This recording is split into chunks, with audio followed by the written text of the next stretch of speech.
address. Dr. Ghassan, the speech is yours.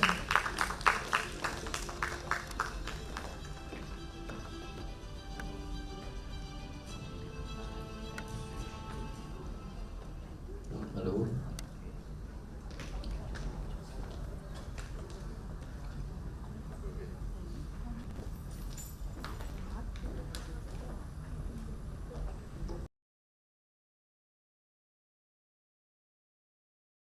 Everyone, and thanks to invite me to join my session in this conference. Okay, thanks for international conference on digital transformation and applications.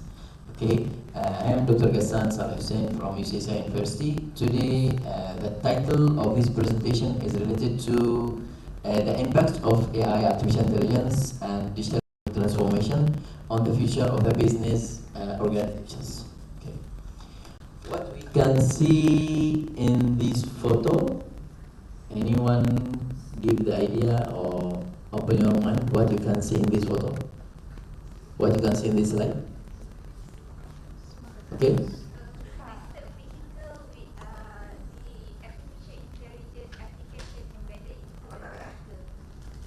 Thank you. Artificial intelligence embedded in the vehicles. We can see also there are links, or we can see there are links or communicate between cars, and also there are a distance between them, and there is a boundaries, and also all cars in the city. Okay, it is self-driving cars without drivers. Means like this one, there is no driver in the car, and the users can sit on the in front of the car or behind the car, and the car can detect the people, detect the objects, detect the vehicles, detect the also the traffic lights, and also what is the correct way when the car is moving, and also there is an artificial intelligence map inside the car, you can see, and the car is moving and follow the steps. Okay, that means in the future staff in the organizations, they can do their own task also virtually like this one. Okay, we will go to technology. Okay, I would like to share with you this one. This is a new technology. It's called mouth pad. Mouth pad is coming because some people, they cannot move their hands. They cannot, for example, walk. They cannot also talk. Okay, then they would like to use their tongue inside mouth. Okay, there is a small tool. This tool is called mouth pad, and I run the short video.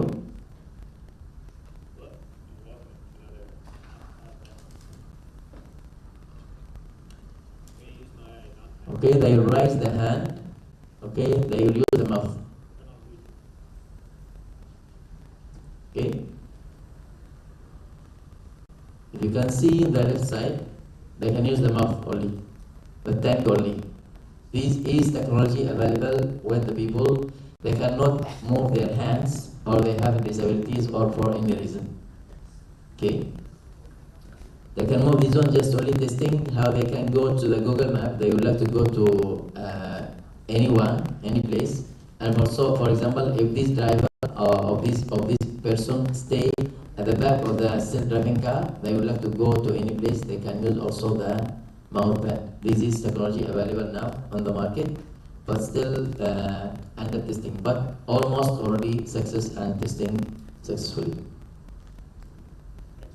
Okay, another technology is related to we can say signals, these control signals.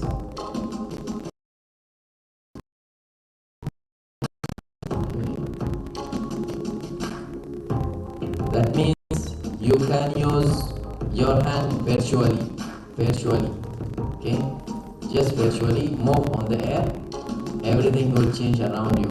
This is called digital controls. Using your technology, you can move or change the map or everything on the air virtually.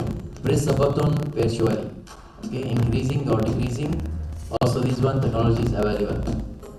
Okay, you can move also this one virtually, not physically. Okay.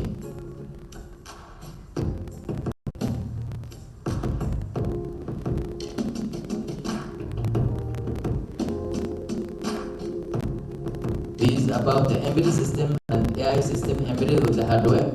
Then you can change based on your moving. I mean, moving. They will detect the moving of your hands. Okay.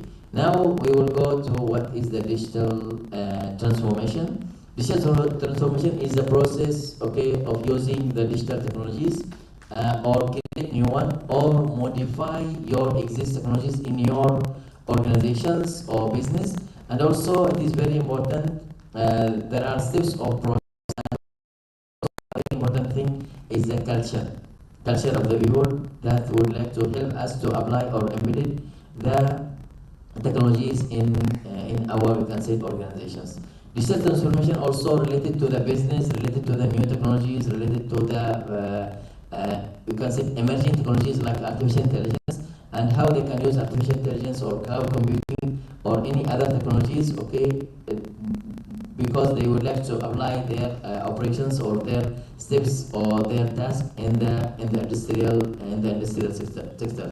And very important thing, the growth of the also online business also going on to whatever available in the internally or externally in the local or international organization. I mean, it's going on. Also, there are two different in general way. I cannot go for details, but in general way, there are business owners, means your own company. Then this own company can for the intelligence applications, for business management, and for other process. Or we can go to the small business or large business enterprise. This one, it is the big business with business information and how they can done the setting of the process, how they can apply and embed the digital transformation and adapting their current technologies and how they can go ahead for the future. Then they can improve their task. Okay, this is the digital transformation. We can say steps or platform, and you can see in the left side and right side, we can see there are a lot of technologies you can embed it in your organization, such as Internet of Things or data analytics, artificial intelligence, automobiles, cars. We can see here we have the edge computing, we have the robots, and we have 3D printing. And almost I will try the best as possible to scan all of these technologies in the next slides, okay? Because we have a limited time. Okay, based on these technologies, what is the very important thing? The very important thing it is the employability, means how we can improve our skills to get the enhanced job, or how we can advise our students to improve their skills, then they can get the job. Because now the job is related to technologies and skills. Okay, technology and skills not about computer science only. No, also in the accounting, management, and petroleums and engineering. There are a lot of other resources related to employability, and very important thing. What we can see here, it is the main role of the emerging technologies, including digital transformations. It is the main things to improving the employability, and everyone looking for this one. And what is the main things here? The main things here, how the people that can get the job very fast if they improve their skills, especially in the emerging technology, including AI, cybersecurity, accounting, and also engineering. Not about for computing only. There are many others fields, but should be embedded or including the artificial intelligence or new technologies. Okay, we can go here for the employment rate in the almost industrial sectors. The very important thing. The very important thing it is we can see how about the economic rate. Sometimes they will drop or increasing or decreasing. But who stay on the market? Who stay in the market? Stay market, the people or organizations, or also the persons that improve their skills. If the persons improve their skills, they can get job anywhere definitely. And also if the company improve their ability and their infrastructure for digital transformation, of course they will continue. Otherwise, if they didn't update their infrastructure, if they didn't update the skills of the employees, they will stop, or they will back, because the people will race, will moving, you will be at the back. Okay, Also, another thing about the employability, this is very important thing. What's the very important thing here? It is based on the set of the knowledge, skills, and also experience of the people. How the organization can give chance to the staff under organizations and improve their skills by training or by employing the expert to them. Then any organization, you must see what is your vision, what is your mission, okay, and where are you, what is your location, where are you available from the world, because the people, the technology has gone on very fast. Last month we don't have the mouth back, now we have new one. Understand? Means the technology is going on and very fast. Okay, we'll go ahead for digital transformation process. This is one very important thing for any organizations. Now, just only this one, just summarize. We can see this is understand. Number one, it is understand the business and go where you want to take your business or your organization. This is not related to the business assets and budgets. This one for any organizations. It is academic or non-academic. Okay, these are the steps for any organization who would like to apply the digital transformation process. Number two, the audit process operation means you need to identify the potential risk and opportunity in the organization. Number three, it is benchmarking with the others, and also you need to have the plan to what is your strategy and plan to improve your digital transformation, and also how to manage. Not about identify the skills or the points. No, we need to manage and improvement. The organizations, including the staff. And number one, we need to submit or put the reports related to the, for example, business intelligence. We can see there is a business intelligence, and they will give you all details and with visualization part under your organization. Okay, we'll go ahead just only roughly the same idea here. About 7 steps of practice in your organization. You need to understand the problem, hire the experienced talent, or you can say staff, or you can improve the skills of your staff. And also we have the development skills transformations, and also investments. Of course, you need to investments and improve the infrastructure. The very important thing also, the same things that mentioned the speakers yesterday, is a culture.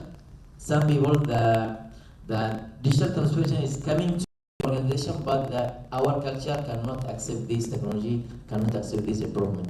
Then we need to improve our staff and improve their cultures to accept the digital transformation and changing, and go ahead to the next step for technologies, including also communicate with the others. And you can see there are links in each one. This is the source from where you bring it. Okay, this one, how we can solve any problem for any organizations. We need to identify the problems, and we need to apply SWOT. Next slide I will share with you, and also how we can make the research and interview, and how we can identify the problems, and how we can create the map of the financial issues in the company, and also how we can decide and implement this one, and also what is the KPI of our staff. If you would like to apply the SWTO, this one you need to scan, and you need to discover inside your organization what is the strength, what is the high impact points under your organizations. Number one, this one you need to highlight. Number two, for example, you need to scan and study what is the weakness. Or we have a weakness in these points. Then we need to improve our skills. And also, what is the threats that we can? What is the competitors related to your companies? And the last one, what is the opportunity that you improve your skills? Okay. Also, this is the higher experience. This one, all these points related to hiring the experienced people. You need to find good people, good quality, available means pressure on the management. They are address the employee renewal, and also you can find this one about how you can tackle employment's data privacy, and at the same time how you can move to the next step, and also you need to hire the flexibility for the front lines. Those points related to the hiring experienced talent. Okay, we have also the development skills for digital transformation. They will start from digital transformation understanding, then they will go to the digital transformation, we can say actions in your system. Then you go to the manage, how your company or your organization management for digital transformation and embedded cross-functional points. And the next step, number 4, it is we can say digital transformation strategy defines cross the function of the goals. And the last one, it is optimization, how you can find the optimal solution and what is the improvement of your company. But all of those points should be also related to your vision and mission of your organizations.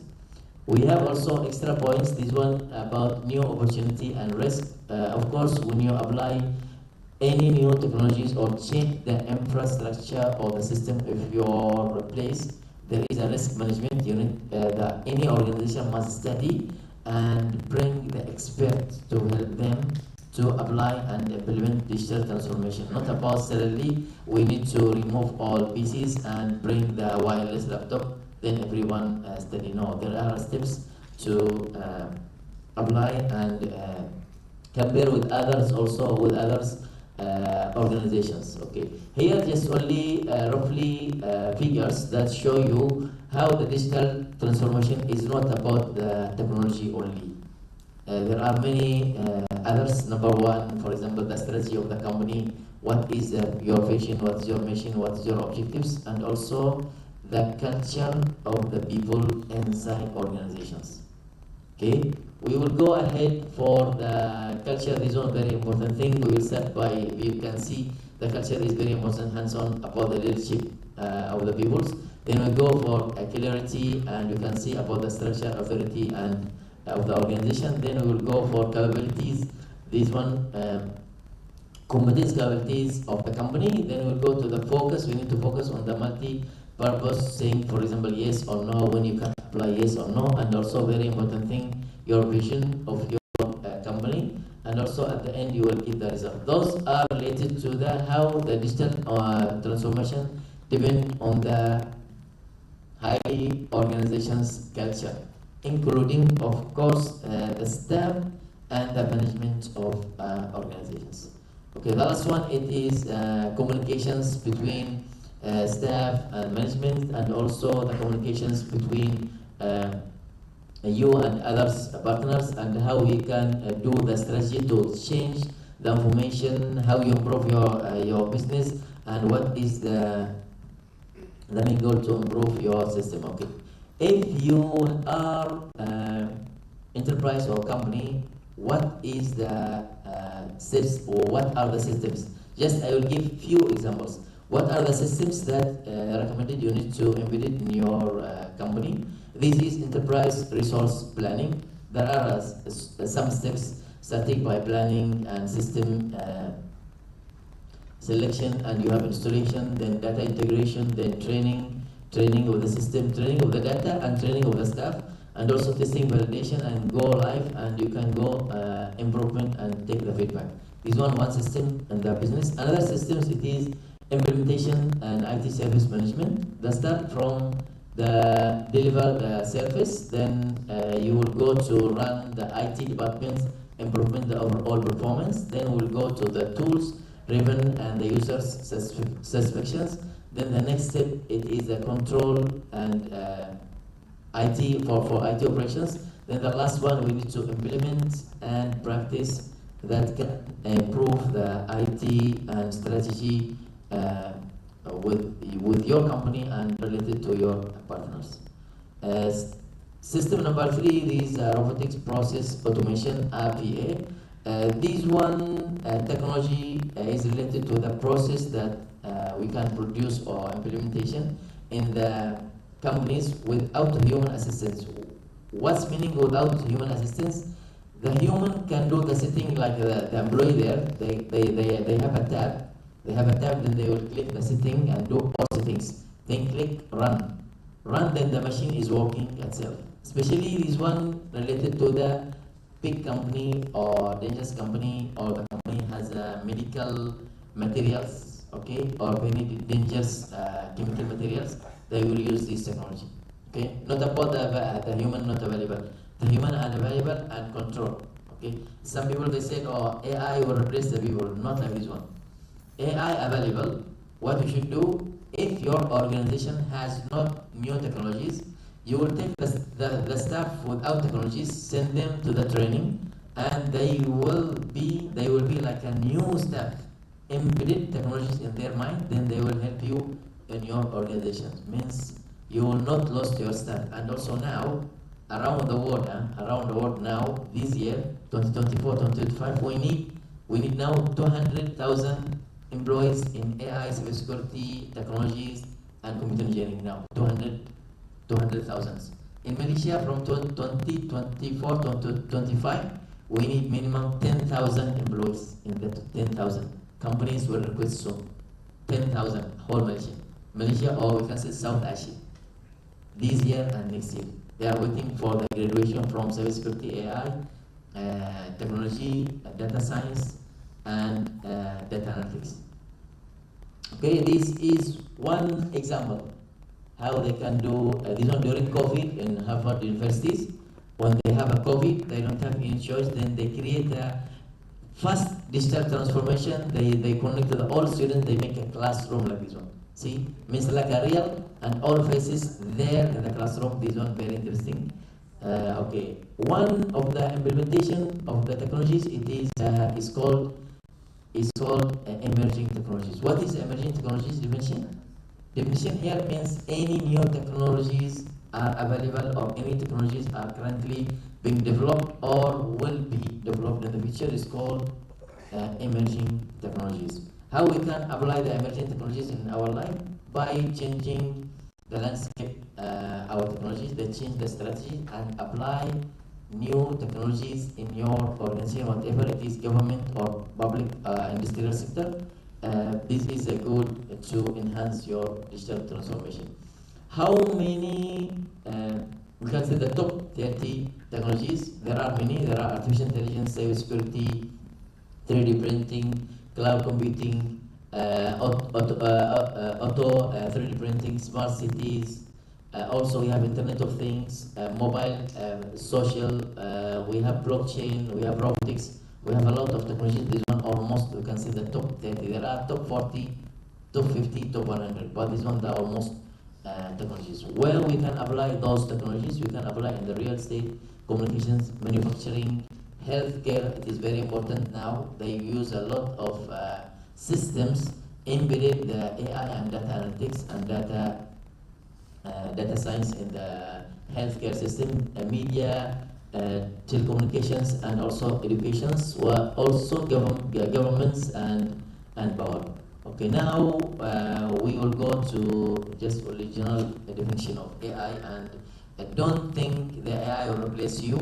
You need to improve your skills and add your added value to your mind, and you need to attend some courses related to artificial intelligence, and you need to embed this one in your courses, improve the skills of the staff for AI, not about AI. When we talk about AI, related to the also other technologies, AI, artificial intelligence, cybersecurity, data analytics, computing, and all others technologies related to the artificial intelligence. And also, you need to apply this one in your place. This is AI is just only a tool to develop and imitate the human intelligence and transfer this intelligence to the machine. Okay, how the machine will take intelligence? It is related to we can say two things. If the machine ability to solve the problem, that means your machine has an intelligence. And also we can see what is the difference between intelligence and artificial intelligence. Intelligence, the capabilities to learn and solve the problem. We have intelligence. We have natural intelligence, okay, from the gut. Okay. But for the machine, we need to make a training and learning of the machines. Then the machine can improve their intelligence using some technologies. I will show you on the next slides. But those one, it is examples in the market. Show examples. We can see in the left side at the bottom. We can see the car, factory of the car. All Robots here available, they create the cars. During, for example, during 3 to 5 minutes, those robots can create one car. Means each 5 minutes, one car. But few years ago, the car still, for example, like 10 days or 2 weeks. But now during 5 minutes only 5 minutes, the factory, including robots and artificial intelligence, they can create one car each 5 minutes. And also we can see there are some applications in our life. For example, the right side, how the robots can differentiate between colors. Especially in the factory of the plastic, they can differentiate between the color. Also now they already create the robots with the eyes, with the mouth, with the teeth, with the body. Okay. Including one example, it is Sophia at the top. It's called Sophia. This Sophia has a passport. Sophia can travel anywhere. She has a passport from Saudi Arabia. She has an ID from Saudi Arabia now. Means she has as a normal people. Just only for her. She can travel anywhere. Already she came in Malaysia last time. Okay, using airport as a human. Okay, but of course need the setting and improve the data in we can say in her mind. Not about she can talk immediately. No, we need to give, for example, collect all data and make a training and then you can say the learning inside the robot's mind. Then the robots can understand. Then we can testing. When you can test the robot, when you talk with the robot. Okay. Here also other technologies like virtual reality, augmented reality, mixed reality, and X reality. Okay, there are many. We will give some example later, and including the drones. Okay. Here we show you one sample of the robots. This one will help in different matters. We can see if you whatever you can move the robots still going on is moving and come to you. Okay, that means they have intelligence. Another robots here, they can move and searching for anyone and they can use it in different one. This one they can take the tomato and they know it is red color. And here how they can detect your hands, and here how they can detect using artificial intelligence detect the weight. And also here they can move and they have a camera. This is one testing. This one also drones can detect the map, using artificial intelligence. This one using your hand, just only zooming and move your hand. How the technology is coming. Here they have a glass to on and off the light. Okay, and also this example related to the detect the temperature of the body, your temperature and your you can say your body. Okay, and this is another examples how they can detect the face detection, and also see all of those examples embedded artificial intelligence system, and also including machine learning. What is machine learning? Machine learning has a different types, unsupervised, supervised, and also reinforcement. Reinforcement related to the robots that they can dealing with the environment. It's called reinforcement. Means we will embed the system reinforcement in the robots. The robot can dealing with you. For supervised, the data has related to the class. Means you can differentiate the data embedded, for example, yes, no, or available, not available. Where the unsupervised learning related to the data that has not class, just only general data like weather, climate change data without any specific class. And also those technologies of the machine learning, of course, it is related to the artificial intelligence. At the top, it is artificial intelligence. Then under artificial intelligence, there is machine learning, and under machine learning, there is a deep learning that they have applied now. And also this is how we can see the structure, artificial intelligence, machine learning, and deep learning. And also all of those technologies, of course, we need to run the system. And also we can see the performance of the system. Okay, for deep learning is going on now, is up, and also almost system using deep learning, and we can say deep learning, including, for example, one example like a computer vision, how they can detect your face, how they can detect the items on the street. And also this is the what you can say the founder of ChatGPT, Elon Musk, and their friends. No need to mention the names just in general way. And also they already create the ChatGPT related to the conventional generative pre-trained. We can say pre-trained transformer. Means they have a model Then they collect all kinds of data, but we don't have a supercomputer. They have a supercomputer. They have high skills hardware.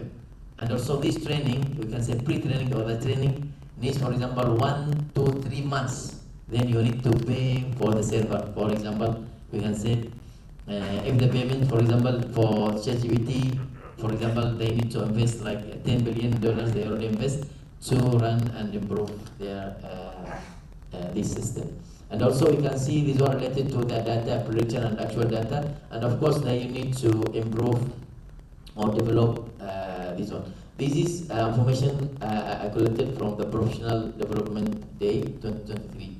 I mean, just only a few months ago. Okay. This one, ChatGPT, also related to the AI powered language, and also this one related to the natural language processing. They collect all data, they make it as a text, then they will send it to the transformer.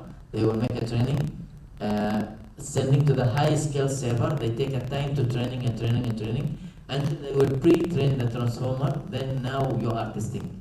Now when you use the ChatGPT, it is testing phase. Okay. This is also many versions. For example, this is one example of the versions, but then the user they can just only using based on the version. Okay. These extra examples how the robots can, using artificial intelligence and deep learning, they can recycle the data. They can decide which one is available, which one is good, which one is not good, immediately based on the shape, based on the objects. Okay, and you can see how they can differentiate and help the humans to differentiate and take the recycled items. And also, of course, the human available and human give instructions. Human available and give instructions and make a setting. Okay. Another one, it is related to supermarket. For sometimes you would like to go and buy small items, scroll or anything from supermarket. This supermarket is very big. You don't know how to do. Okay, then you will go ahead. Then you will ask the robots. Robots will guide you. This robot has all information. Just only ask. Go to the next robot and ask questions. Okay, I'm looking for small scroll. Could you inform me, please? Could you help me, please? I didn't find. Then they will ask you some questions. You will choose by yourself.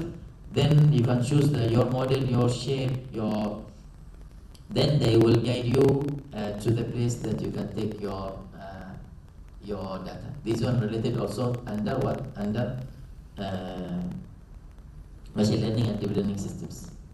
Okay. The another one technologies. This one using in the we can say under medical health. This is related to the Elon Musk model. This one model is related to the neural. We can say neural link. This one will we can say the brain chip. They will embed it on the brain. Why they will embed the brain? The idea of this technology to embed it on the brain that people cannot see or cannot hear. Some people cannot see and cannot hear. The idea is coming from this one. They need to test and testing until find the solution to make a link, and you can see the link here, and also these neural threads. They will embed it in the brain, and they will find which area on the brain that can allow the people they can see because they cannot see, okay, or they cannot hear, or they cannot talk. Okay, they will embed it and active the place on the brain. Then they will make the people as a normal people. Okay, this is also under digital transformation. Okay, all of this one under digital transformation using new technologies. Here we can see one technologies or one term on the technology is called cobot or collaborative robotics. This one when the human and robotics work together in the factory. There are many factories there because the human needs something to change the design or do the scroll very fast. Then the human working with the robots and robots follow you. You just give instruction to the arm. You can say arm, then the arm will follow you. And this one coming from the robots. Okay. We can see here another technologies in your place is called digital twin. Digital twin is one It is a virtual representation of the physical mode, and also in your company or in your factory, you have in the left side you have a physical sensors, and the right side, this system will give you data analytics and show you virtually how your factory is going on. Why you need to do this virtual analysis? Because on the left side you can see you have integration, for example, middleware for cybersecurity. You need to protect your device from any cybersecurity attack.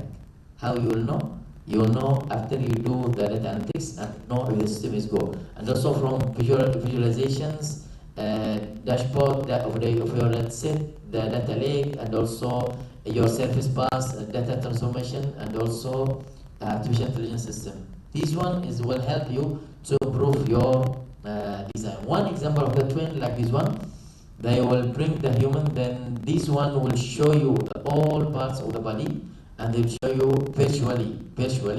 They will do the virtual, you can say twin technology related to the original parts of the body, and those technologies will help the medical staff to understand what's going on the patients. Another one, also twin, digital twin in the factory, when they are looking for example, the pipe of the water or gas or fuel or any chemical materials, they would like to see what's going on, what's happened. Some pipe are working, and some pipe, for example, are stuck or damaged or something inside. They will also using digital twin, and they will make analysis to improve. Also in the car, for example, this one from Volvo company, they already make a lot of digital transformation and digital twin to their lorries. Okay, for example, because they use this one to send the goods from one city to another city in the United States. Almost transportation, for your information, in the United States until now, they depend on the lorries. Okay, we'll go ahead for digital twin to detect all information items in the factory, and also here we can see how they can send and delivery the all information. Okay, and they can send all information here. Okay, I'll try to move fast. Okay, this one from IBM company. Just only I show you many examples from IBM company, how they can use the virtual reality to their place. Okay, this is the Internet of Things in our places or in our environment, how they can embed it and detect all sensors in our you can say farming or architecture or all cities. Then they can use it. Also here for the virtual reality, the same examples that we showed before, how they can embed the all parts of the virtual reality. Here one small example only, the last example here, how they can go to the market, and using virtual reality they can show you the details, where you will put your items, where you will put it, which place. Okay, and also they will show you which correct place very well, and they will reduce your time, and also they will give you the quality and what is the correct place where you would like to put based on the glass, and also you can know from outside building what is the contents in the building. Okay, this is just only Zipline Platform video. 2 is an autonomous drone delivery system. Okay, this is a delivery Able system. to make deliveries at the touch of a finger. The system includes a fixed-wing electric VTOL drone called P2Zip and a tethered delivery droid that's integrated with docking stations. Okay, and how we can use the drones anyone. Okay, the last one, we need energy, right?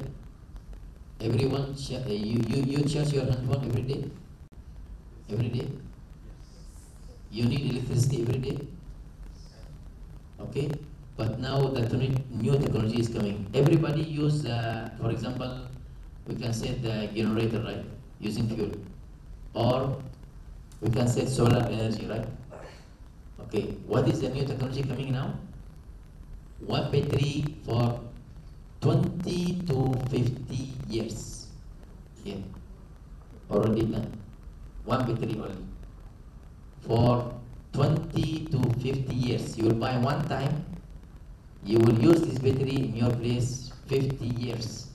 That means coming soon, no need to use the charger, and also they will embed this battery to the all electronic device, including drones and including self-driving car.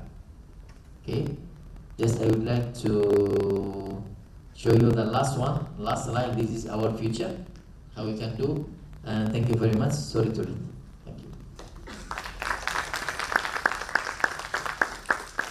If you have a question, yeah.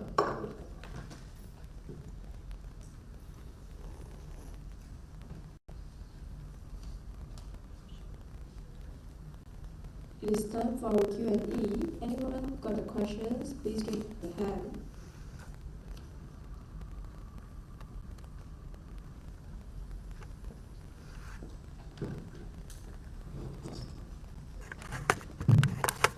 Welcome to the Ghassan. So my name is Dr. Muhammad. I just have some question enterprise resource planning. So in the context of that enterprise resource planning system, how can we balance the need for customization to meet the specific organizational requirement with the security concerns that associated with that customization? Thank you. Okay, thank you for your questions. Okay. And now we can say the brand of any organizations now it is cybersecurity. It is very important because when you do the digital transformation or embed any system, whatever enterprise system or any systems, of course the company must hire what we can say few staff that have cyber security skills in your place. This one must be, and this one coming soon, because there is no guarantee your data your data it is protected. Yes, we understand we have a website, we have a server, we have a security, everything, yes, but at least you need to have 2 or 3, for example, staff in your organizations that have cyber security skills. Whatever they have, bachelor of computer science or bachelor of cyber security or bachelor of data science is okay, almost related to each other, but this staff must be has cyber security skills. And also number 2 is on number 1. Number 2, the all staff in your organizations must aware for cyber security attack. Must be aware. Number 3, we can say the chairman or the manager of the organization or the head of the organizations must give the time to time. For example, we can say weekly or monthly cyber security awareness to the all staff. And those we can say this committee must improve the skills of the staff and give them advice. For example, don't reply to any call that's not safe in your phone. Don't click any link, a strange link that's sent to your email. When you go to, for example, to send and receive any important data, you need to make sure what is the URL is correct or not correct. For example, now Yahoo YAHOO, okay, double O or triple O or 4 times. Some people they didn't know. For example, Google GOOGLE double O, 2 O's, right? But some people hacking, what the hacking do? They do double L or triple O's. Okay, they will go, they will make, for example, GOOO and GLE. They add 1 character only. That means then they will design the same interface of the Google, the same interface of the MyBank. Also MyBank, right? MAYBANK, right? If they said MAAY, but they design the same layout screen of the MyBank or CMB Bank. Then you will click, you will transfer, but you don't know you are under hacking. That means organization must aware to use any system. This is one general answer. Thank you for your question.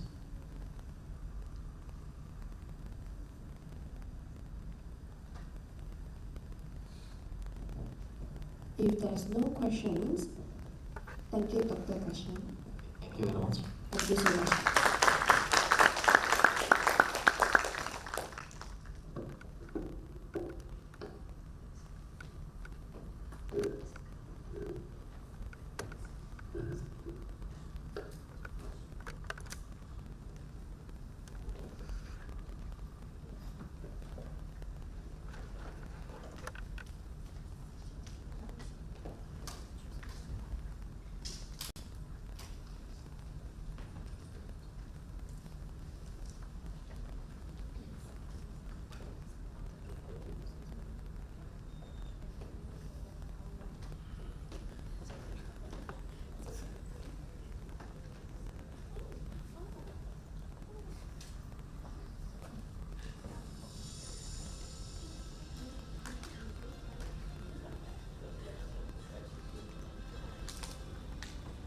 So now, it is my pleasure to introduce our next academic speaker, Assistant Professor Dr. Satidchoke.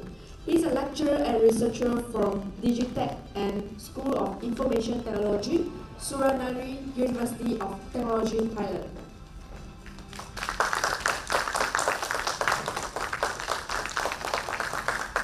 Okay, good morning everybody. So, it's been seconds for this.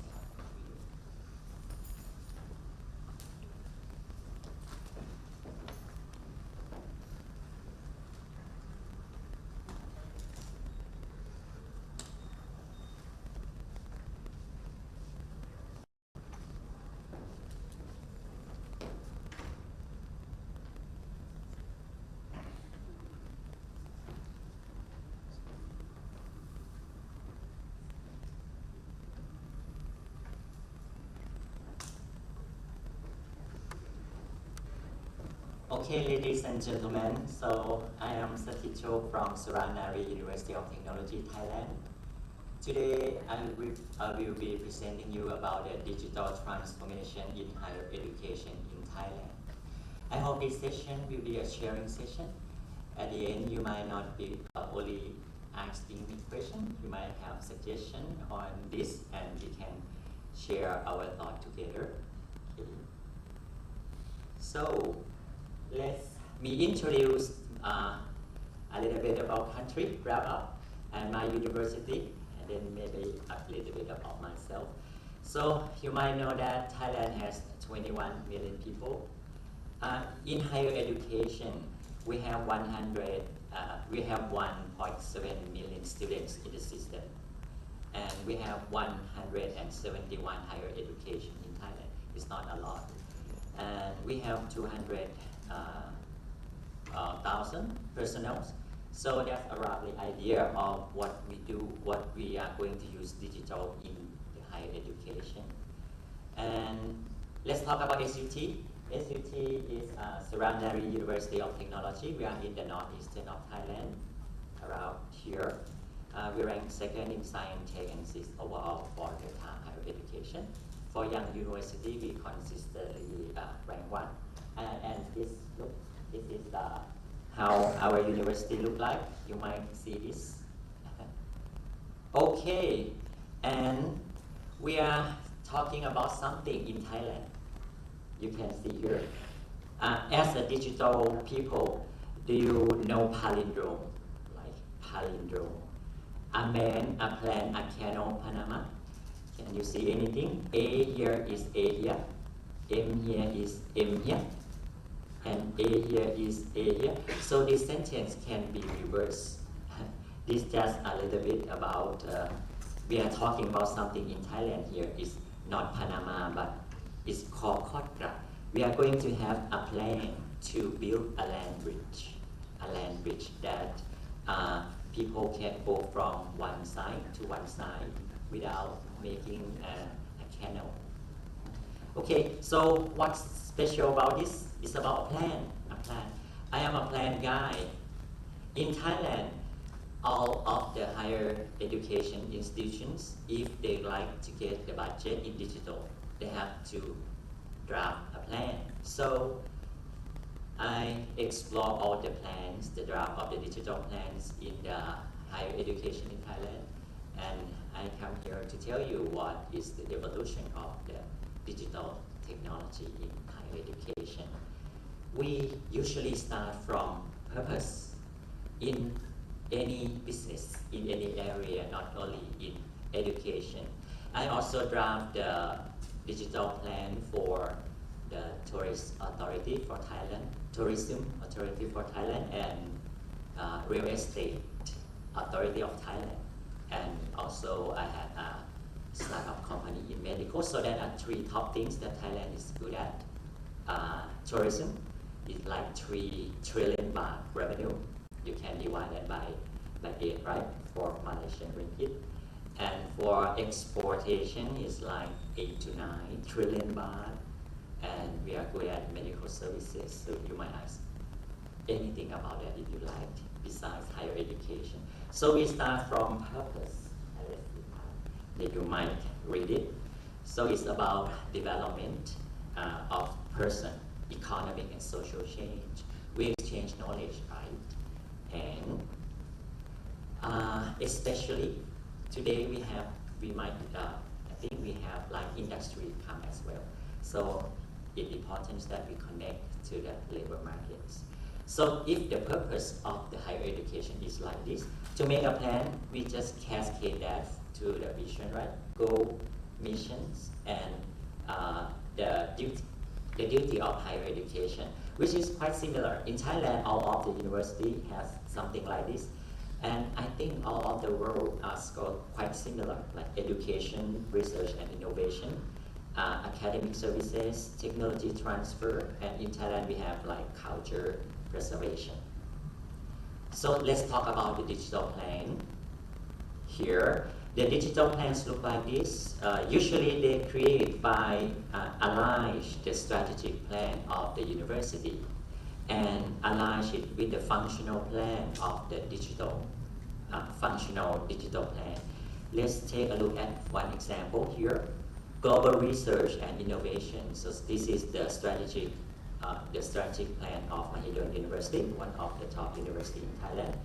They lead the university by research, so they put it number 1, and then the education to number 2. And then for the digital plan or the digital dimension, this depends on the university.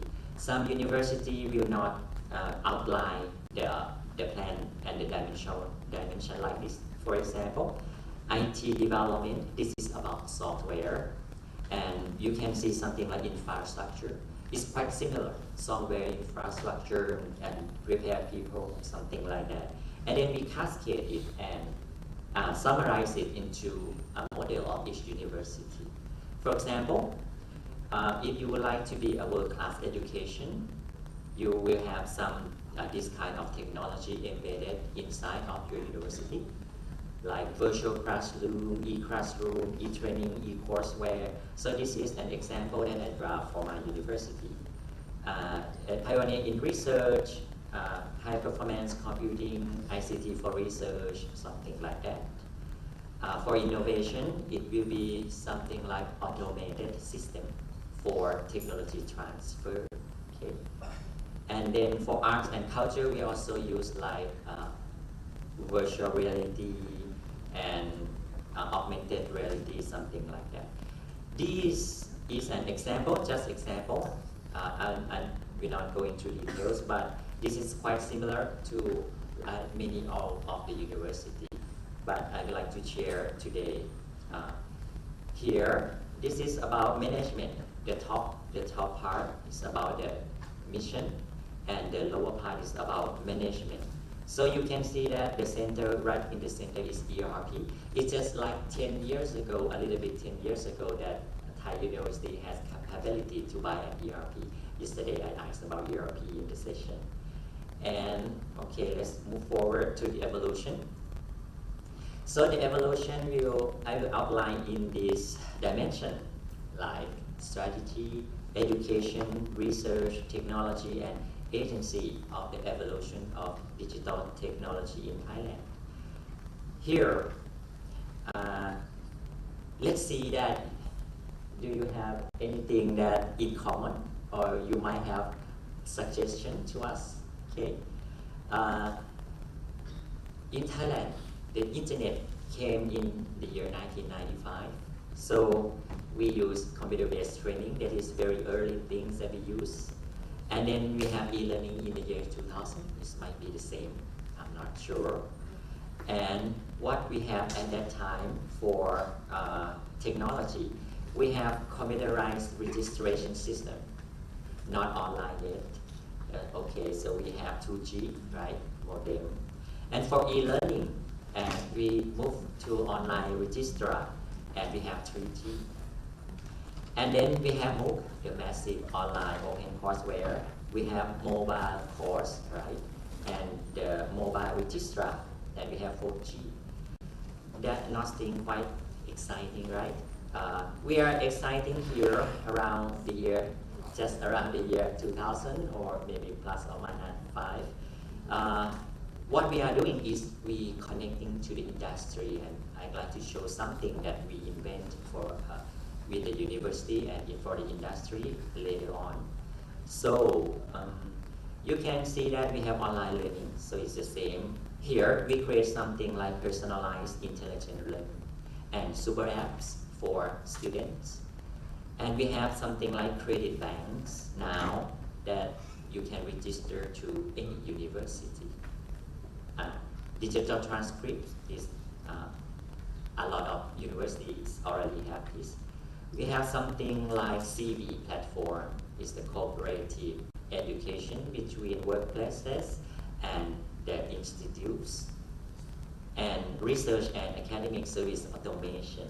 Let's talk about a little bit about the technology that we use for management. Some vendors are still here today.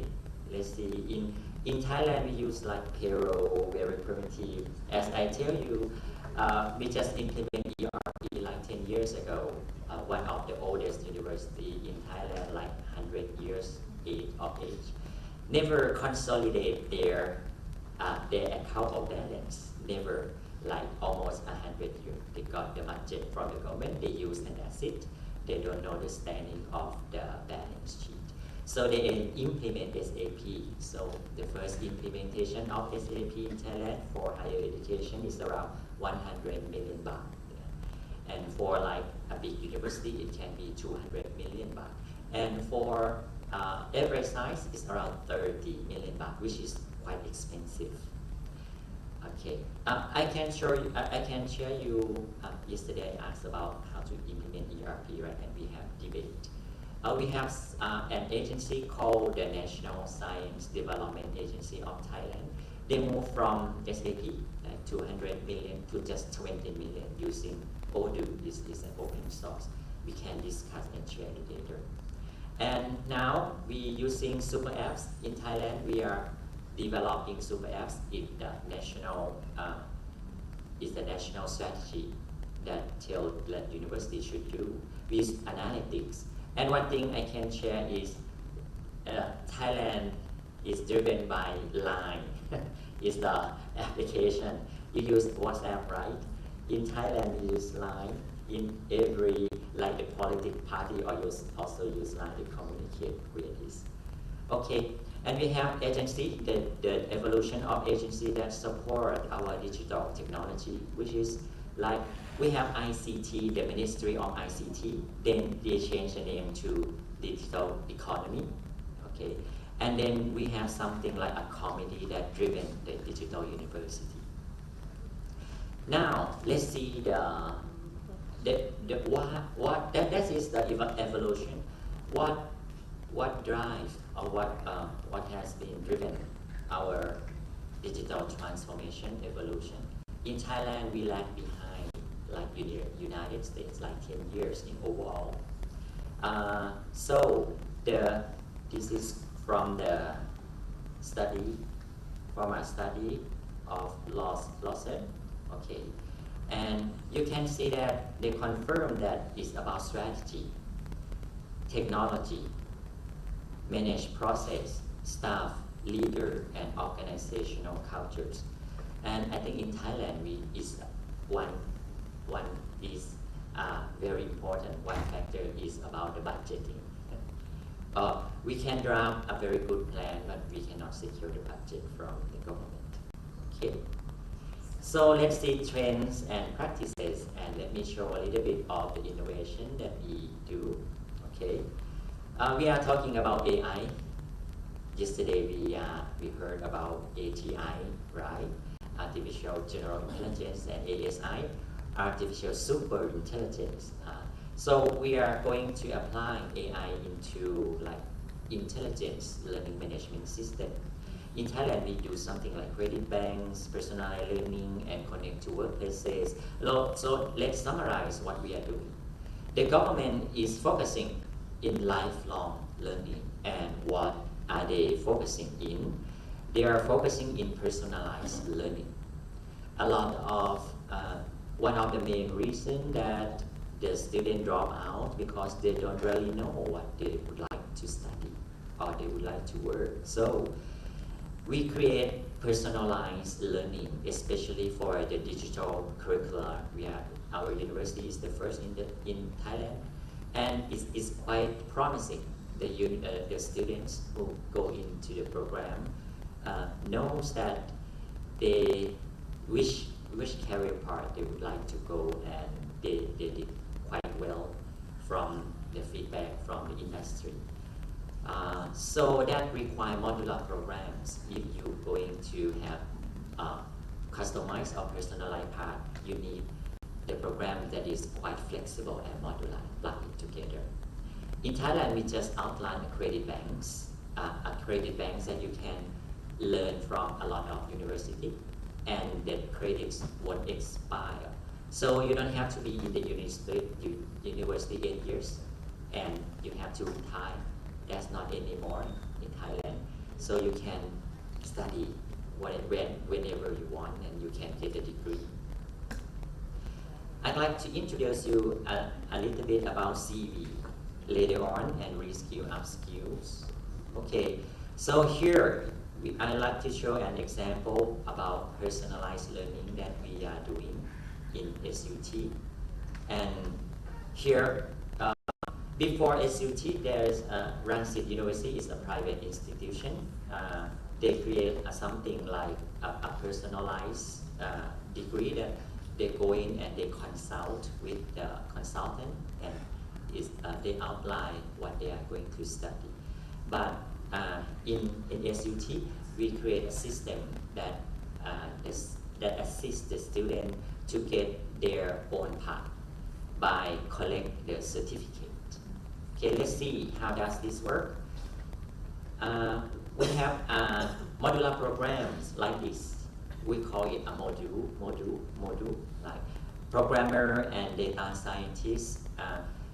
Some students would like to be expert in both programmer and data scientist. They can merge it together by selecting in our system, and they will suggest the module that they would like they should study. For example, they can combine something like this. You can see that we have like web application development. We have object-oriented and data structure. In each module, there's a project embedded inside. So if the student complete one module, they will have capability to really do that. Okay. So we call it Krebs model. Krebs model. In fact, the alphabet stands for something you cannot remember. We can chopping the module and put it together like Krebs. Right? We use system like this. So we have like 400 students each year in our institute. We are a new institute, less than 5 years. The student will come into the system and they can choose the path. We also have a degree track and certificate track. So as I mentioned, it's about lifelong learning. It's open for everybody. Everybody can come in to take course and collect the certificate. The certificate track is very popular for graduate level. Now we have like all over the world students come. We have students from Australia, we have students from like China, and we have students from Chiang Mai, something like that we can study remotely. And they collect the certificate and then they convert it to degree track and got like master and PhD. So the system work like this. If they would like to be a web professional, this is the module that they should study. Okay, the system will outline the module, and the system will also guide what's the different what's each introduction of the career. Okay, and then this is the plan of the study that the system generate.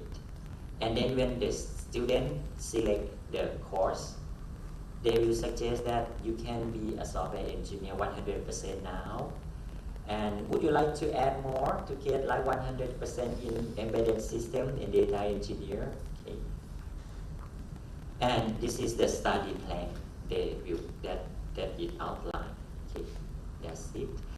And you can see that. Let me introduce you about this. It's called CV. You can see that this is cooperative education, and cooperative education is work in the workplace now. It's not the first time that I come here to Kuala Lumpur. I've been there like almost 20 years ago to visit students. SUT, we have the first cooperative education system in Thailand 35 years ago to have students really work in the workplace for at least one trimester, is 4 months. Okay, so nowadays we really promote this, the Ministry of Higher Education, Science and Innovation, together with the Association of the Cooperative Education. I am the digital working group of the Thai Association of Cooperative Education that outline how we can combine the workplaces to the higher education by the system. And I will show you the next slides. So what is CV platform? It stands for the Cooperative and Work Integrated Education, University and Workplace Engagement. So you don't, nowadays there are many variety of it. Students come in like first year, at the last trimester, they go into the workplace since the first year or something like that. So we are promote this, and it shows that the workplace really like this, and the student also get a job, and the job that is very suitable for them. We have 300,000 students that graduate each year, and one third, like around 100,000 nowadays do cooperative education program. So what's distinguished this from other program is that the company, the workplace will come to the university to create or design the capability, the competency that the student should have. So what we solve this, we create a system called continuous competency development, a university social engagement. Let's focus just here first, the student and the credit and activity. So the main idea is we centralize in with the student first. The idea is that when the student came, they select their interest and record their competency. Then the system will match with the job posting from workplaces, and it will report, the system will report to both students and to the workplaces that which competency that the student should gain more and the student should apply for their activities. Okay. This, the system is still in development. It should be finished in 4 months. Okay. It's a mobile program, a mobile application. So the student will come and select their interests, and then the workplace, okay, let me skip. The workplace will post a job, and then the student will, and the job will match. And there might be more than one job that match them together. And this use like a little bit of AI, it's not a deep tech, it's just easy AI. And more than that, the system will not only use for this, we are going to use this for university engagement with alumni. What we can do with the system is that the competency that the student does not have, the place, the institute places that it might not has to be something like higher education institute. It can be like school. They can also offer the courses. Alumni can offer the courses, and the workplace can also offer the courses, so that will match together. That is for education. And then we plan is to like post the service that we can provide to the industry. For example, research. If you have a research topic, you can post and they will match the faculty with your research, and then the system will accommodate later on. So this is an example that what we are doing about CV and how we use the digital to combine the higher education with workplaces. Okay, so now that is an example of the system. We have like social media to connect the student, workplace, and alumni together, and also the researcher and the industry. And we use a lot of things like reward system for their contribution. We have news, and of course we have analytics. So just give you an example idea. Okay, that is two main things that the university is doing, and we thought that nobody in Thailand is doing. If you know, just let me know. But we are invited to talk like many places to show that system. And that is the two main things, right? The personalized and the CV platform. Now, this is quite normal. I'd like to show you, since I am a committee of the Thai Move system as well. It's a massive online course for Thai people. And this is the system that we have in SUT. It's about X-Lane, we call it X-Lane, so it's also a MOOC. This in Thai in purpose because Thai people are not good in English, so we still can offer courses in Thai if we are like has a potential, like if we can speak English very well. We everybody can study from anywhere, but we still offer this in Thai. And I would like to show you a little bit that we do it in-house, the ERP system. In SUT, we do every module by ourselves, so we don't buy anything. So this is for administration, right?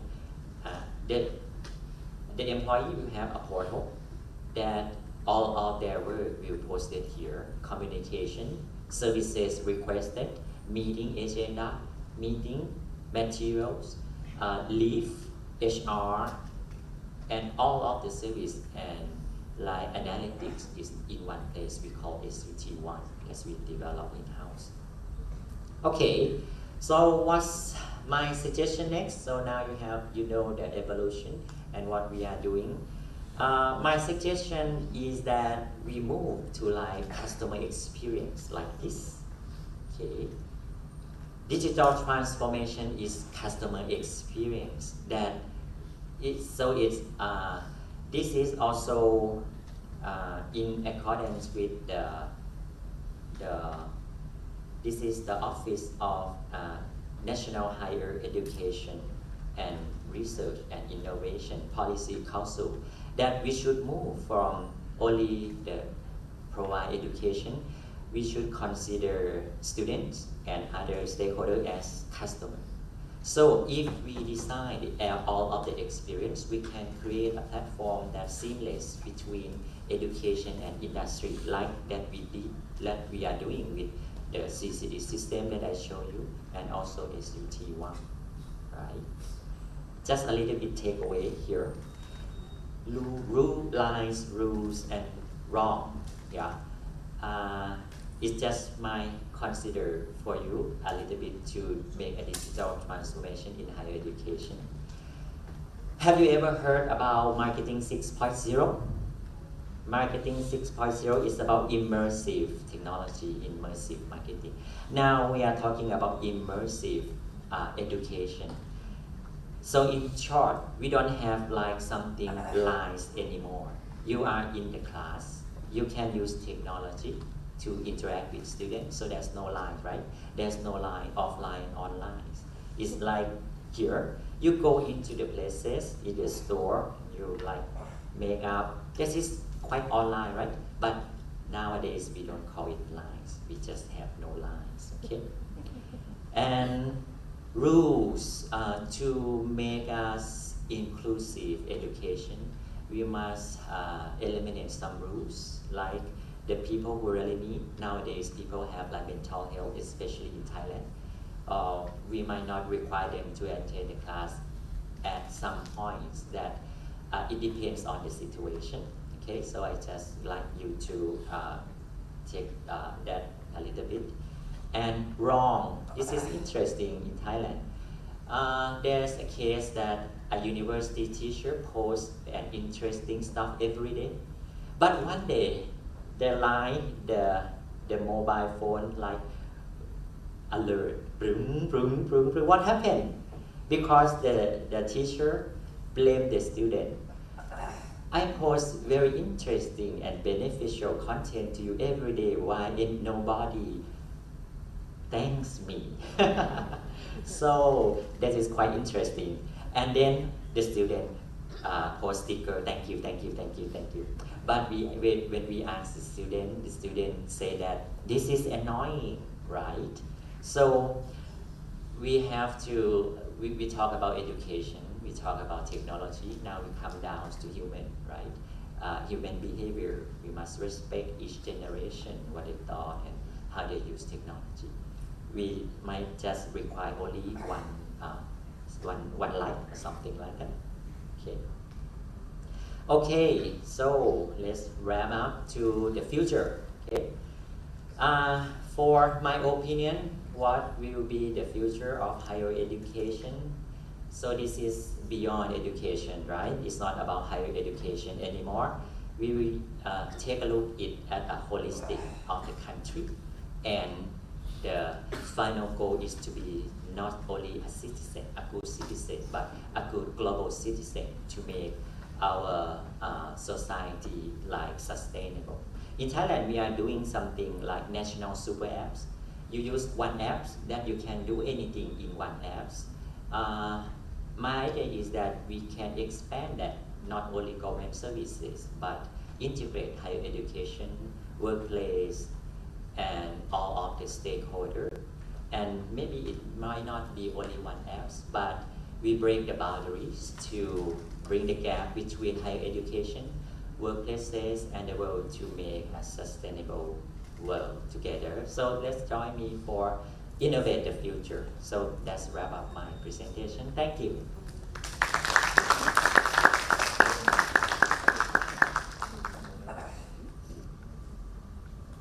So any questions for all the audience?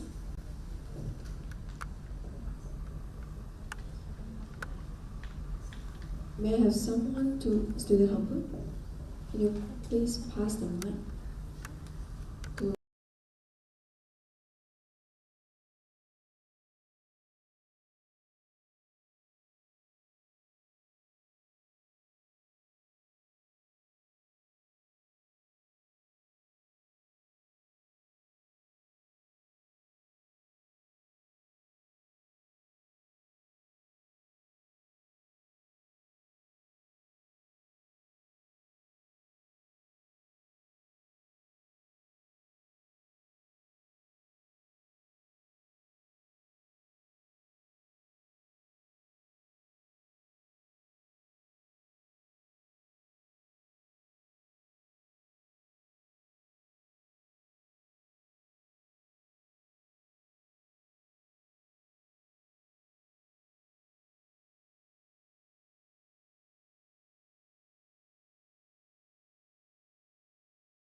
you.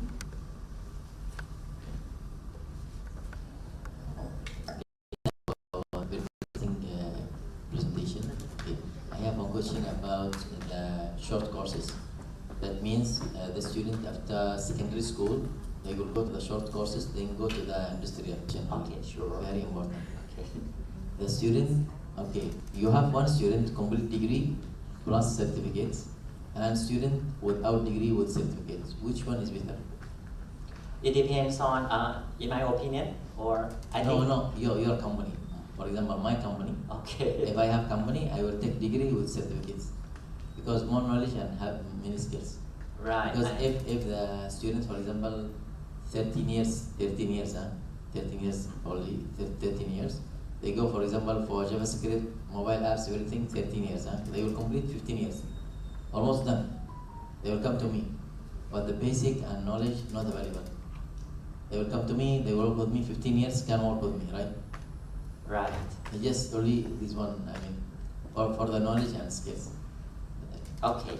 So Thank you. that is very nice. So it depends on the workplace to decide which kind of employee that they would like to go into the company. Sometimes they would like a full human, right? But sometimes they like to get somebody that can work for them. So I think it depends on the workplaces. Thank you very much.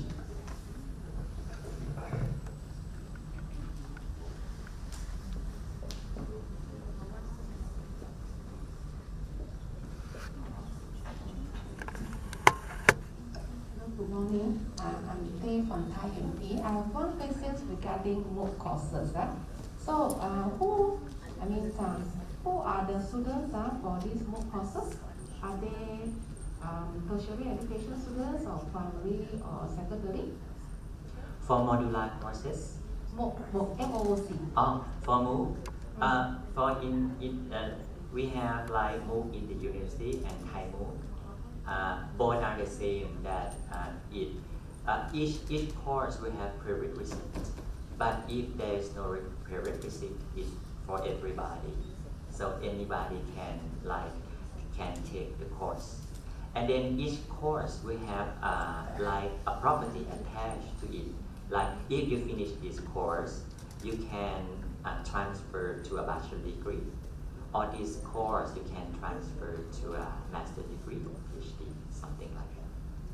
So, will there be any assessment on these MOOC courses? Nice. We have something like for they will create the assessment according to each the purpose of each course. If that course has a property attached that it will be required for like bachelor or master degree, the assessment will be done by human mostly. So, but for like general certificates, it will be like automated system, and the certificate will tell everything about this course, and the workplace will know what are the steps that the applicants go through this course. So they will know in details that this course has which level of quality. So, in terms of assessment, so will there be any like exam or just assignment?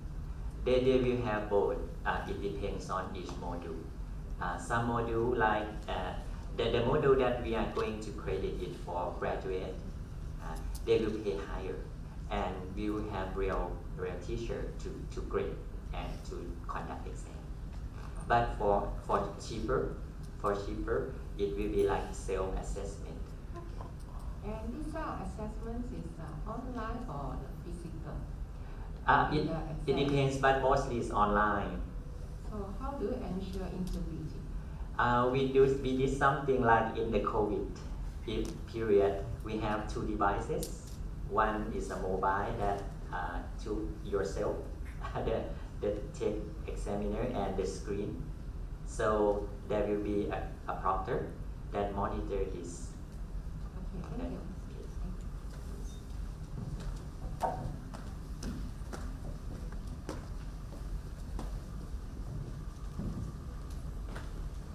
Thank you, Dr. Satidchoke. Okay, is in this very enlightening talk. Okay, I'm very impressed with the digital plan that you have at your university.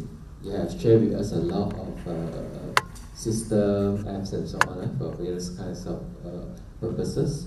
All right. I don't have any question for you, but just a small suggestions, I would say. Just now you have shared with us, maybe it's part of your super app, I believe, talking about job matchings and so on. Okay, talking about this job matching usually will require information on students' skills, their achievement, some credentials of the student. We know that students can actually do a lot of things during their learning journeys in the university. Okay, they can participate in a club, they can join certain short courses, or like joining here, be an MC for a conference and so on. Okay, these are all considered valuable experience or something that you actually can show to future potential employers. Correct now. Maybe there is a way to actually to help students to actually to collect all these skills, evidence of skills or credentials, okay, during their studying at your university. Okay. For example, if we have quiz during the lecture class or whatever, actually this kind of thing can be turned into a certain kind of certificate credential to show that you are good at certain topic. Maybe your lecturers going to give quiz, maybe from time to time, maybe it's a test on a certain topic in your course. I think this small kind of achievement can be accumulated, and if you have a system to store all these things, maybe you include these features inside your super app used by a student, then they can start from your year one and then their final years, they can collect all these credentials, including the experience I mentioned just now as an MC for an event. Okay, so then when you link to the employer up there using your super app to do job matchings, then it will be a better way for employers to actually identify the right talents that they want to look for. Okay, but the information that we present to the employers should be something that authentic, okay, or it's something that can be verified. Okay, so maybe you can consider to add in this part in your super app. Okay, for information, I have a student doing something related to this, and this project actually is now showcased at booth 7. Okay, please all of you go and have a second visit. If you have visited on the first day, you're still blurred on what my student is doing, please have a second visit after that. Okay, thank you everyone. So thank you very much. Then I will go to booth 7 and for your comment. Yeah, I think Dr. Satidchoke, you just now mentioned about the beyond educations for the institutions. So this is also one of our educational philosophy for Taiyuan. All right. Yeah. Thank you so much, Dr. Satidchoke. Yeah. Okay, thank you very much for your attention and for being here. Thank you.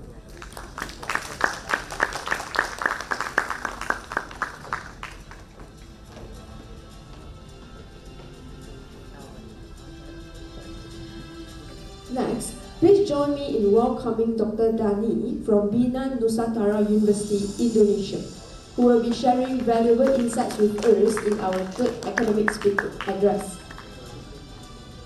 He is a lecturer and researcher from the Department of Computer Science at BINUS University. His main research interest lies in drone autonomous navigation and drone data processing.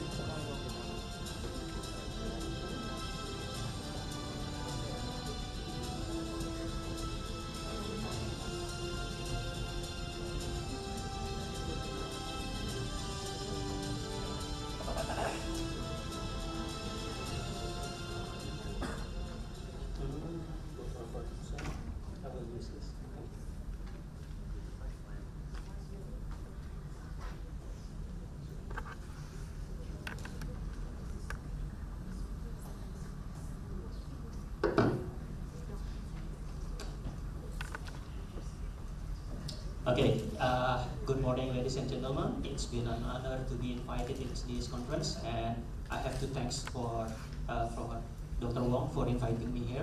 Thank you, Dr. Wong. Okay, I'm Dany Saputra. I'm a lecturer in BINUS University, or mostly known as BINUS University. Yesterday, this conference is opened by speeches by Mr. Kamarul, and Mr. Kamarul has spoken about drones in his company. And as it happened, myself as the last invited speaker of this conference, I will also speak about drones. So we can say that the ICDXA 2024 is opened and closed by drones. Okay, now, why drones?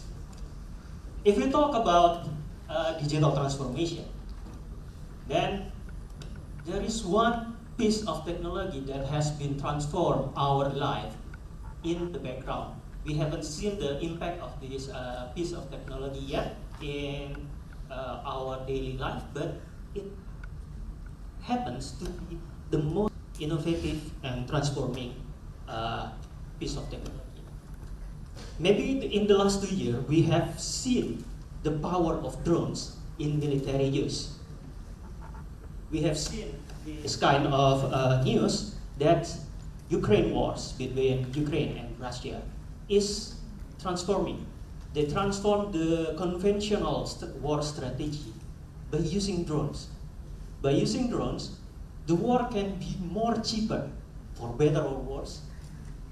It includes a little bit risk for the attacker, but it will deal the most damage for the defenders. So I think this is one of the darker side of digital transformation. I happen to like a certain phrase of sentence that say that anything that benefits human can be also be used to harm human, and this is one of the proof of that particular essay. But drone transformation is not all about words. We, in the background, we also have seen that drones has been transforming how we conduct our daily lives. In the agriculture area, for example, we used to use plane to spray a large area of field, but now we can use drones for better cost efficiency to do the same. We also have seen maybe the older audience in here in this auditorium. Remember that in the 20 years ago, maybe around 10 years ago, if we want to take an aerial shot, so we want to take a video from the air, we need to use a helicopter, a cameraman aboard the helicopter, and they float. That is very costly. But nowadays, we've seen a more scene taken from the air by using drone. It is more cheaper, more news is covered from the air, giving us a better point of view overall. So, in short, drone has invading our airspaces from the lowest altitude into the highest altitude. This is an illustration on how the drones has been used on several altitude and for several purposes. But drone usage is not all about outside usage. We can use drone inside the building. And this is one of my research, collaborating with ITB, Bandung Institute of Technology, where we developed a drone for inspection, plane inspection in a hangar. I don't know why it is. Yeah.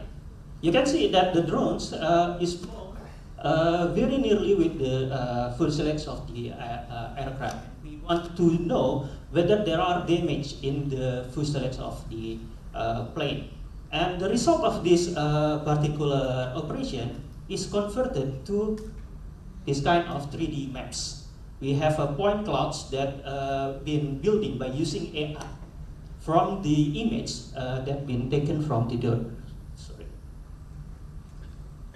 Now, we can see that in these 3D maps, we can pinpoint where the damage on the airplane is located. And we can see what kind of damage it has in the airplane. So it will be more beneficial for aircraft maintenance operation to have this piece of technology. And you can see it's not just the airplane, but the whole hangar has been mapped into 3D point just by using input from drones and a little bit of AI. We can use this kind of technology inside the room, not just the outside. So, if we talk about drone, we need to talk about two knowledge domains. First one is the aeronautic engineering domain, where we talk about the design of the drones, the flight performance, and etc.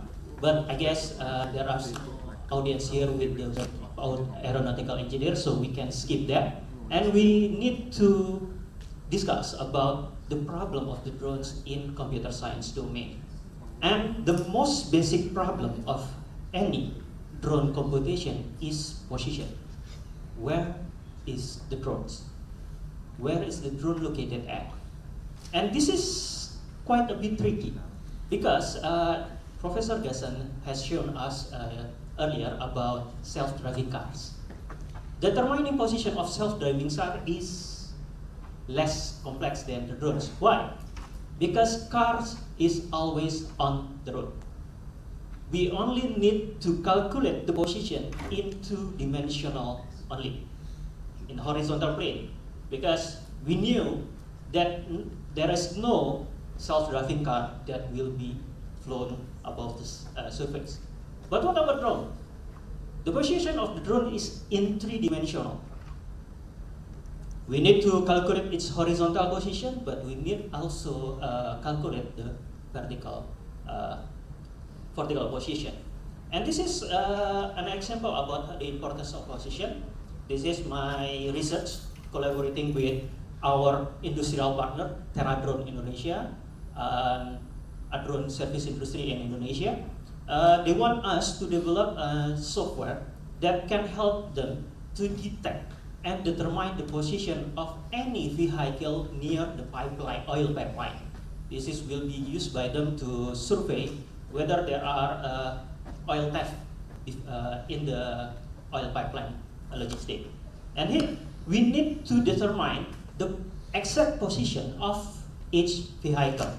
To detect a vehicle, it's easy.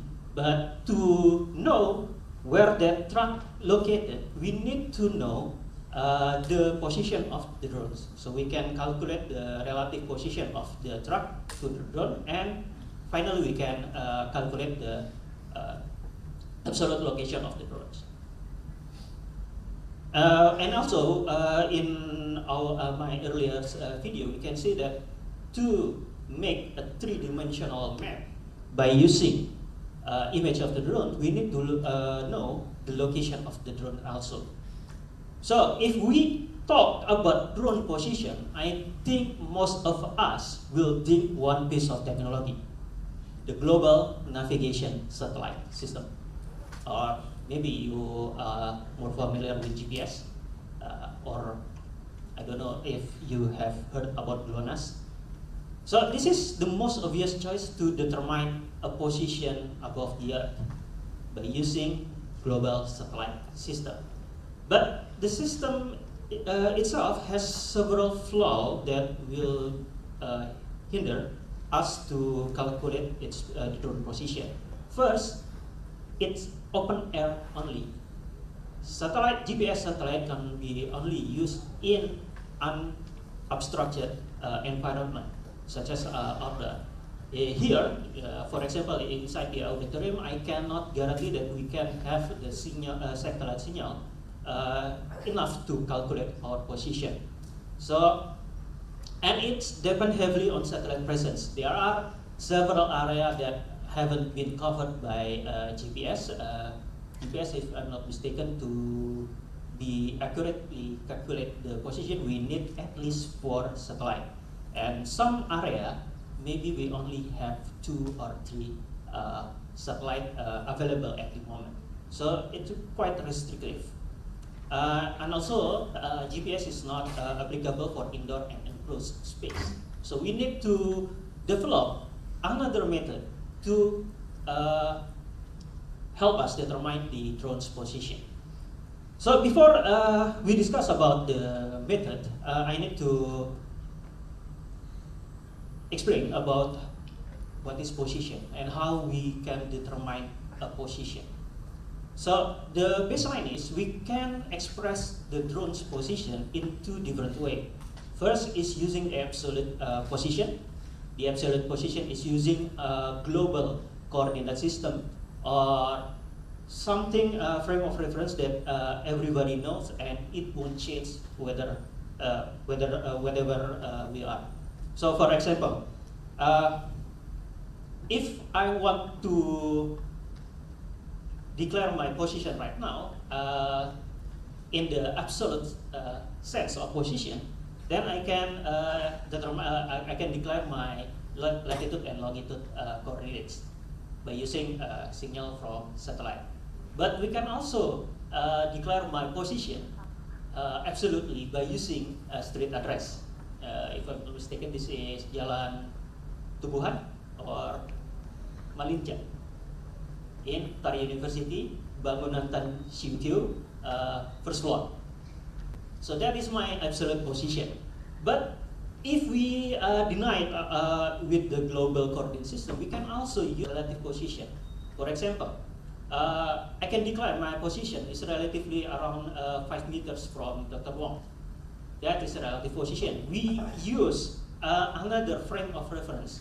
We use another object as a frame of reference. So where am I?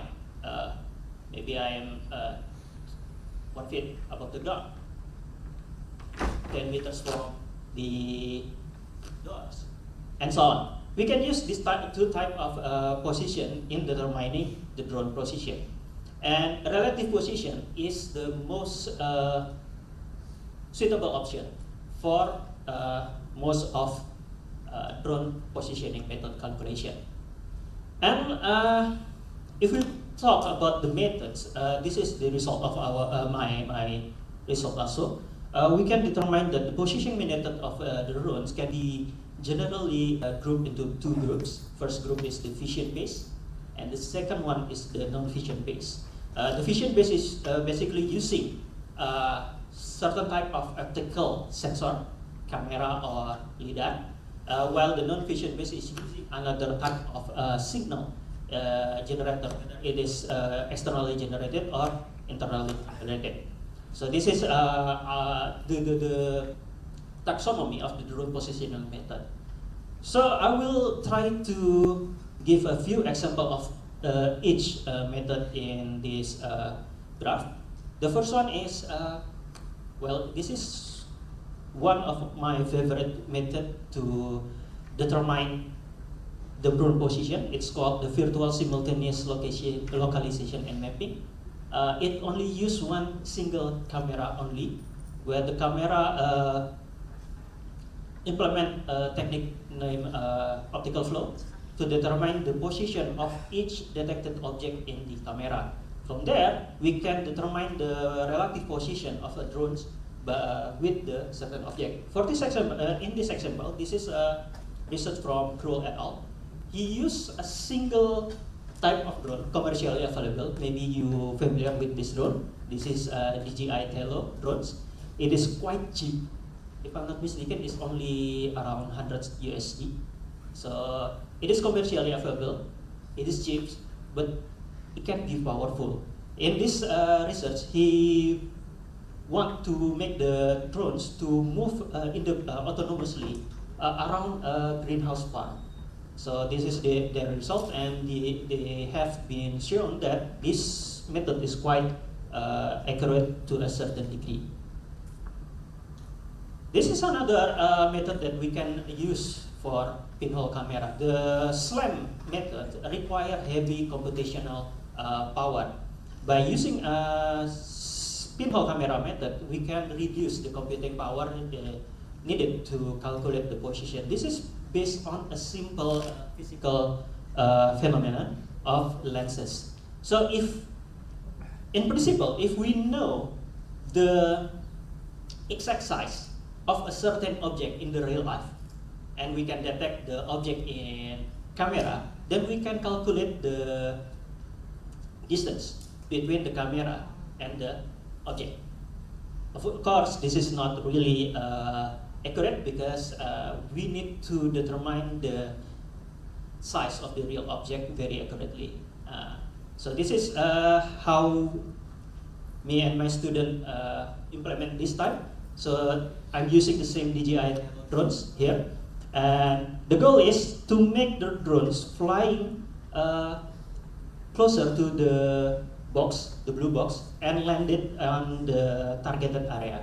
The drones will determine whether it will be landing by using the distance from the box. So if it detects that the position of the drone is currently around 2 meters from the drone, it will land. Okay. Now, the other method is by using external aid. We need to have some kind of external signal generator. This is actually based on how we determine an aircraft position in real life. So, commercially airplane is usually determined calculating by their position by using signal generated by some beacon in the surface of the earth, not by using GPS. By this triangulation, we can calculate the position quite accurately. But this method can only be used in outside environment, outdoor environment, because inside an environment, the signal will bounce. Triangulation can only be accurate if we can assume that every signal will arrive in the drone in a straight manner. But in enclosed space like this auditorium, signal will bounce wherever it wants to go. So the calculation might be a little bit off. The others, we can use internal signal by using inertial measurement unit, INU, the gyroscope and accelerometer. This is one of my student works where we use INU data, then cross-reference with 3D map to monitor the position of the drones and safely navigate the drone throughout some certain maze. This is, I think, the video from my student. So we have a 3D map here. We developed this program in Unity. So it is kind of a digital twin. We have the drones in our 3D virtual maps. At the real time, we compare the position of the drones in the real world with the digital ones by using IMU data. So yeah, but this is not really accurate at this moment. Now, what I'm just talking is about external signal generator by using camera from the drones or any other signal generator. But last year, I have a collaboration with ITB and Teradrone Indonesia to develop a new kind of method positioning. So in this research, we install a camera above the location of a drone flight, and we by using that camera, we determine the position of the drones. So in this research, I still using DJI drones. You can see that in this apps we detect the drones bounding box, and from that bounding box we calculate the position of the drones here. So this is the position of the drones. Okay, this is the position of drones in two-dimensional. We haven't implemented the altitude yet, but you can see that we have successfully determined the drone position by using this method. We are using a local frame of reference where the 0, 0 point, the origin point, is located at the center of the image, and the coordinate is measured in centimeters. So we can safely navigate the drone by using this kind of technique. So that is something that have been focus of my research in the last maybe 4 years, to determine the drone position, because drone position is very important. Almost all drone operation is depend on whether or not we can determine the drone position accurately or not.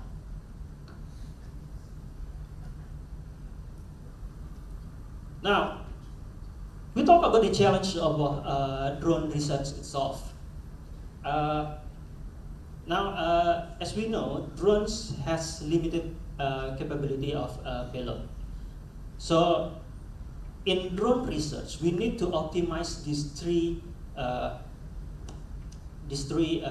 parameters: flight performance, the sensors that we need to use, and the computing resource. Because if we want to have a high quality sensor, for example, LIDAR or high spectral camera, multispectral camera, and so on, it will affect the performance of the drones. Higher quality sensors need more power. More power means that the drones need to have more fuel or batteries, and more batteries mean more weight, and more weight means the drones will be sluggish. So that's one kind of optimization that we need to done. But if we want to load the payload, then the sensors and the computing power will be low also. We cannot install a high computing computer in drones. The other factor that we need to consider in drone research is the cost. For Indonesia especially, cost is a very limiting factor. Indonesian people like cheap technology. Whether they see the technology is accurate or not is the second option in their mind. The first one that they want to see is how cheap the drone is. So we tend to avoid any costly solution for drone positioning method. The alternate solution for this kind of optimization is to divide the computing power with the flight performance. So this is the alternative solution that I use quite oftenly. I split the drones into two parts. First one is the airborne unit, where the sensors and the flight performance will reside, and the second one is the unit, where the computing power will be conducted. So by using this kind of arrangement, I can maximize the computing power without sacrificing the payload of the drones. The drones can be equipped with the standard sensors. It will fly quite good, but the quality of the calculation will also increase by using computing power that already in the drone. But the drawback of this system is we need to consider the lack of communication between the airborne unit and the ground unit. That lack could be fatal for a certain type of drone operation. So to wrap up my discussion, this is what we need to consider about the drone research in computer science. So I have shown you that the drone is a hidden transformation that has digitally transformed our world for better or worse. And we need to know that the drone research in computer science is based on position. That is the basic research in drone, autonomous drone calculation. And this type of problem is still open and growing. You can see that even now, there are many research around the world that focus on generating new methods of drone position calculation. And sure, we cannot use a single type of method. We need to combine several type of method of drone calculation position. I guess that is all for my discussion and presentation today. thank you for having me today, and I will give back the stage to MC. Thank you. So it is time for us, or for all the audience, for the Q&A sessions. Please raise up your hand so that we can pass the mic to all of you.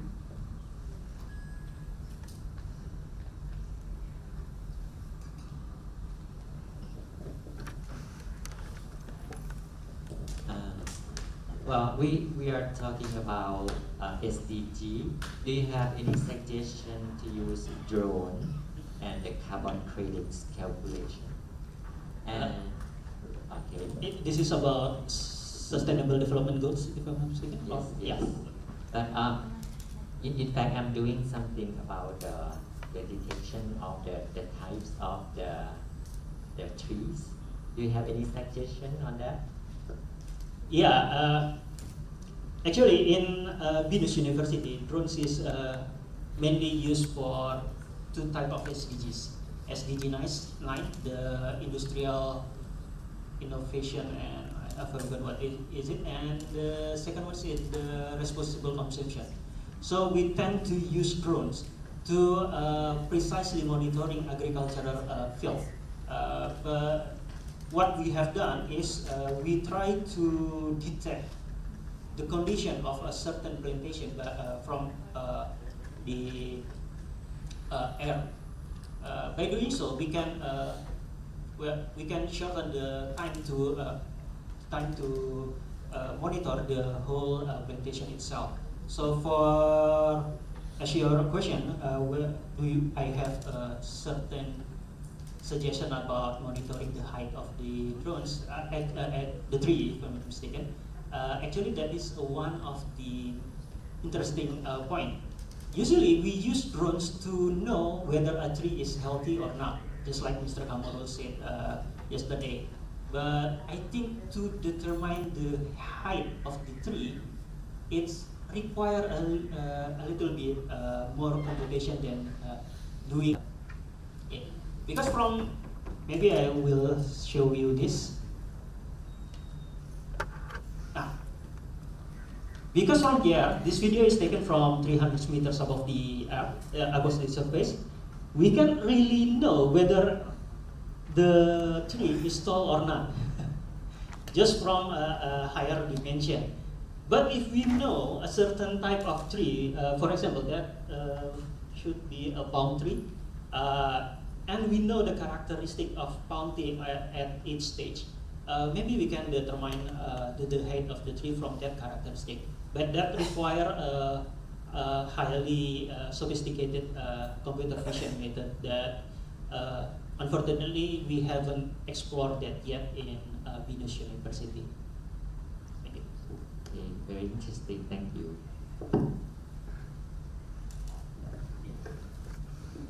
Thank you, Doctor, for your presentation. Okay, just only you said in Indonesia you focus on the, for example, not high cost the materials of the drones. Yeah. Because some drones now they are made from the plastic. Yeah. Plastic or maybe papers or the papers now, right? But the very important thing, the computational time. Yeah. Right, contact. Okay. Just my question, during computational time drones situation, how about the battery and energy? The drones will, if you go to your experimental, you will go, for example, around the airplane, take for example 1 hour, 2 hours, or you do the rechargeable. There is the energy. This one is also a big issue. Okay, thank you, Prof. Ghassan, for your question. I'm afraid I must say that in my research in BINUS University, we haven't touched the energy side of the drones yet. Because if we want to touch the energy side of the drones, then we need to move from computer science domain of knowledge into the electrical engineering domain of knowledge and aeronautical engineering domain of knowledge. Actually, we can improve the efficiency of energy of drones by changing the type of drones. What I have shown you here, mainly by using quadropter type of drones, the one that can hover in the air.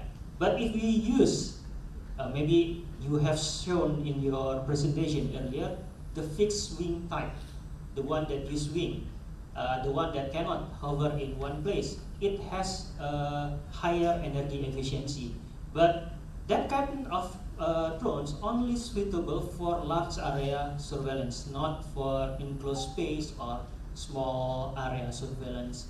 So there are that kind of problem also if we take care of energy. In my research, mainly we use commercial available drones that only float about maybe 10 to half an hour. So yeah, it's quite wasteful in energy side. So our research usually use many spare batteries, so we can conduct the experiment continuously. That's my answer. Thank you, Dr.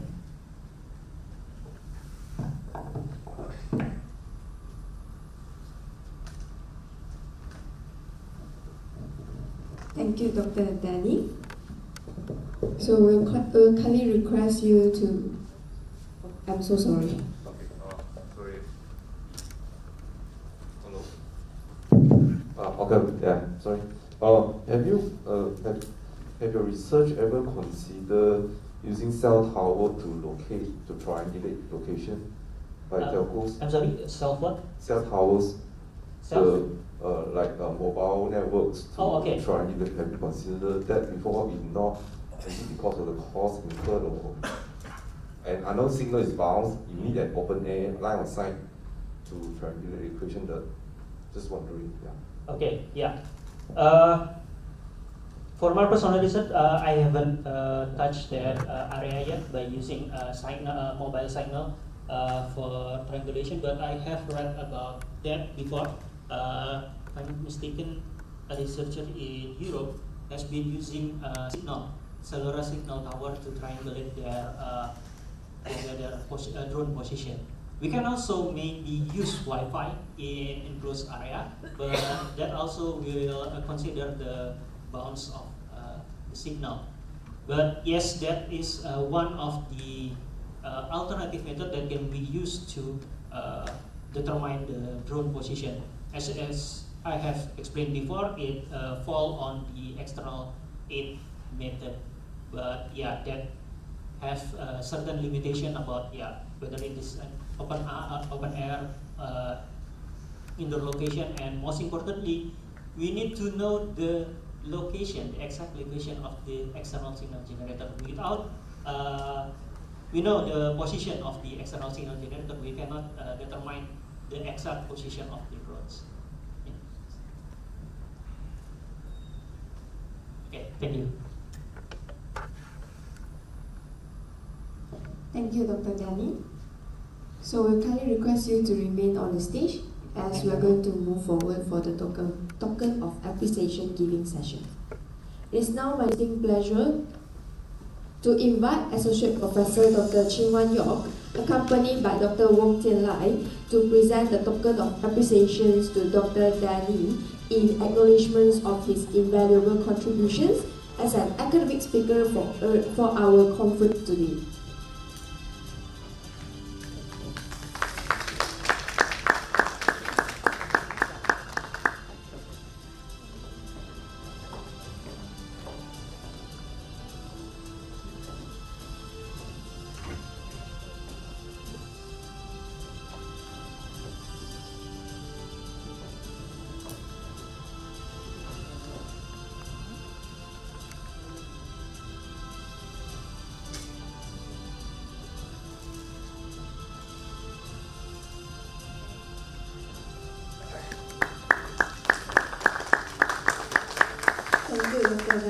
Before you leave the stage, we will be honored if you could kindly remain for a group photo.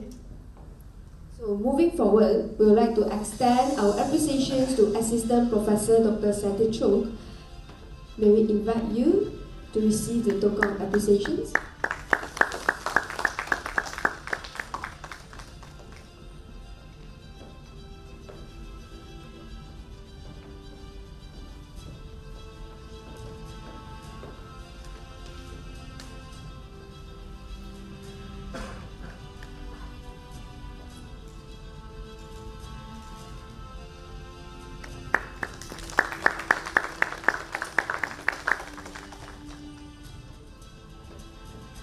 We would like to express our gratitude to Assistant Professor Dr. Ghassan from UCSI University.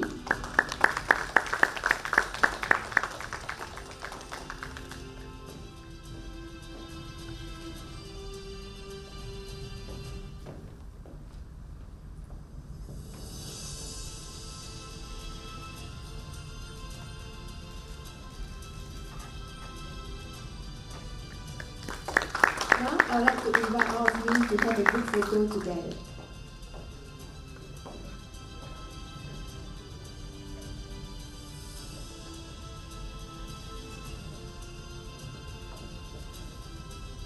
May I invite all of you to move in front? Thank you.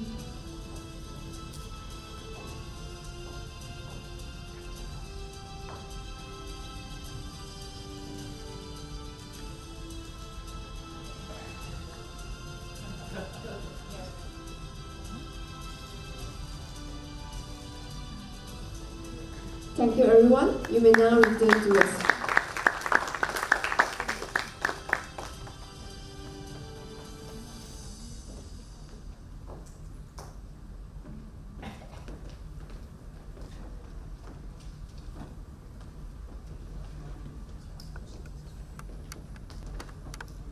Now, we will take a short break until 11:25.